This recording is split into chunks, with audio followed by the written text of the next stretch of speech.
park and put an old airplane and parts in there and come work on it every third weekend of the month, and to suit him in his retirement, never has the intention of flying it, versus someone who's an active flyer, going to be buying fuel, using the airport. Like, not that there's anything wrong with someone wanting to tinker on his airplane, but if you have an airport full of hangars of people just working on parts and pieces versus, and you got people who are active flyers that can't get a hangar because they're waiting, there should be some consideration given to that.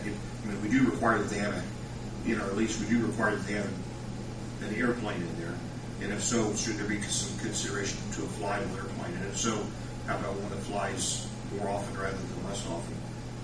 It's just food for thought, food for argument. It would make it a subjective thing rather than an objective thing as far as who you would contract the hangar with. I can see quite a bit of advantage to what you're saying, and probably with this board you would have no problem, but you could be setting up down the line a place where John Doe and his buddies will have all the hangars. The problem I have is how in the world do you control that? I mean, well, it's all subjective. We haven't flown 10 times this month, or you haven't flown, yeah, I realize that. 6 months or whatever. But you may have just another point. There's a fellow, I think Bill ran into someone recently that hangars in Columbus that flies in here frequently, and he wants a hangar here. He's a very active flyer. He lives in Greensburg. Lives in Greensburg. Hangars in Columbus because he can't get one here. Where we have hangars, not that they certainly don't want to move anybody out. We've got hangars full of cars and planes that don't fly and pieces and parts. And but I think we can, I think we can maybe address that in a different manner. I mean, the problem I have is what happens if someone, we have someone who's been here for a while and maybe they don't fly that much. Well, if they're already here, we're talking about an open hangar. If they're already here, you're not going to. I'm just not sure how you control it. I mean, I understand your concept, and I understand what you're. I just don't see how you can. I don't know how you control it. Well, it's nothing you really control. You just make a judgment decision. If you've got 2, 3, 4 different people wanting that hangar, you've got to make one thing you consider is who's first on the list, and certainly that's a consideration. That's only fair. But also who's going to fly an airplane versus, I really have. I think you're setting up a position to get yourself in a lot of problems unless you keep it the first come, first serve. Yeah. You're going to have a lot of hard feelings and a lot of mad people because, well, I was the next up on the list and they chose so-and-so. And it looks to me like you're asking for a world of trouble. And then it still comes back to down the line, the next board or the two boards after us. And I also see just all their friends they can put all their friends in the hangars. I also see a problem of, well, he's buddies with the airport board, or she's friends with John Dooley. Something like that's going to create a real question about who gets in there and who doesn't get in there. And once you start, making that pick and choosing part of it, I just see a lot of problems with that. Accusations are going to be made. I can even see lawsuits being brought. I do understand, and I agree. We should have active flyers. But who's to say that someone who's in there building someone who's constructing an experimental airplane? Who's to say that they shouldn't have a spot to do that? I guess it's a real problem for me. They may intend to fly it. Yeah, do you have any feelings on the subject? Yeah, I think what's fair is fair. You stay away from subjectivity. The first come, first serve. My name's first, I go first. It's tough. It is tough. You're right. What is right and what is fair, what is best what is best for the airport may not be what's always first to do. And I'd have to think about that. Yeah.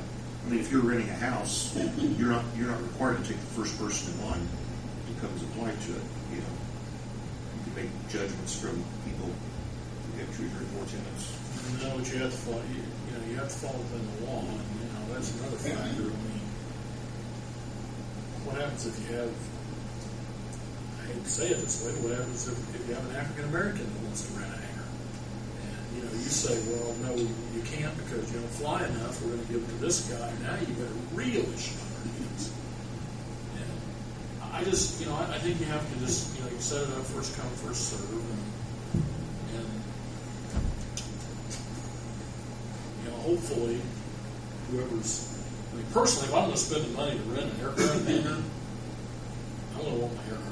I mean, you know, I'm going to be using that aircraft. Yeah, but not everyone does, so. However, if you took the hangars in there and divided them by the number of hours that has been flown by each aircraft, you're down probably to less than 1/10 of an hour per airplane per month.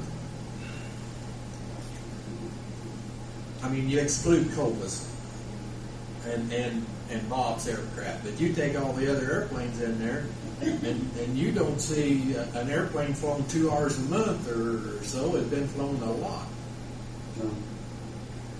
Your purpose is to create additional revenue, right, for the airport? That's true. Can you, Well, that's one of the purposes. The purpose is to have an appropriate fit. You got a tenant and a landlord, just have an appropriate fit, that's all. can you require a minimum amount of fuel cells on an annual basis based on the size of the aircraft? I mean, That's there's places, a lot of people that are basing their planes or don't buy their fuel here. And that's just a fact. So can you require a minimum as part of the lease? I don't know how you can do that. I don't know how you can force someone to buy so much fuel unless you made it. I mean, that's just making it part of the lease agreement. I mean, not part of the lease agreement, but I mean, just charge extra for the rent. That's, I mean, there's just a lot of problems associated with that. Thanks, Donald. Do you know how this is handled elsewhere, other locations?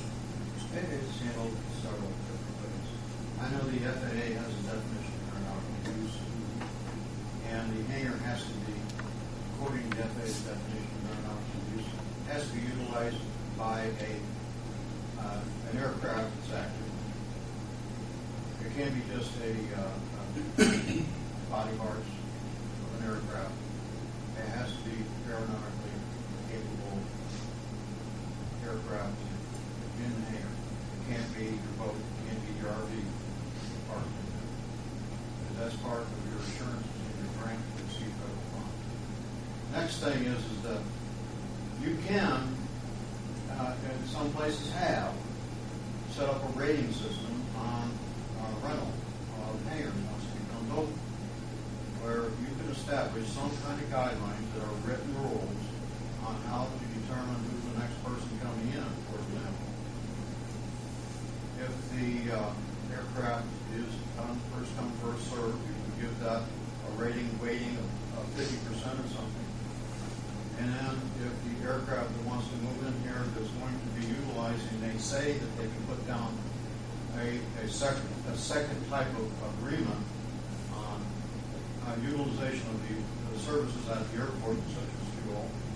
That is part of another consideration for the rating system. And if that overrides the weighting of the first come, first basis, then you have yourself a tenant that overrode significantly enough overrode the condition of first come, first served. There is a condition in the FAA's rules as well, is that you have to have considered to be a fair market value, and you're supposed to determine fair market value on the rental space.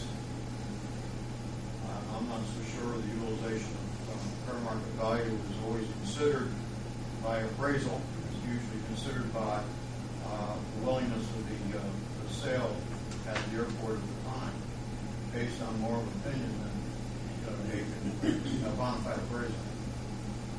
So all these things take consideration. You could come up with some kind of way to evaluate that's consistent by whoever is part of the board on determining other factors than just first come, first served basis. If the board is so desires to do that. I know when you look at selling a vehicle, it's not first come, first served basis. You put, or better, the best offer on the board.